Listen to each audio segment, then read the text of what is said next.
கேரளாவின் மலப்புரத்தில் ஒல்லியாக இருப்பதாக கணவன் உருவக்கேலி செய்ததால் மனைவி தூக்கிட்டு தற்கொலை செய்து கொண்டதாக வழக்கு பதிவு செய்யப்பட்டுள்ளது.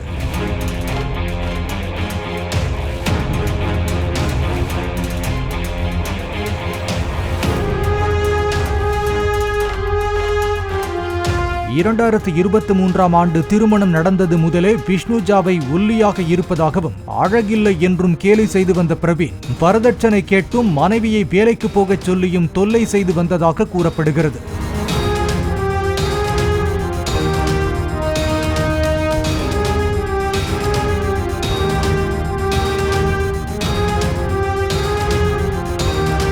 தற்கொலைக்கு தூண்டிய வழக்கில் பிரவீன் கைது செய்யப்பட்டுள்ளார்.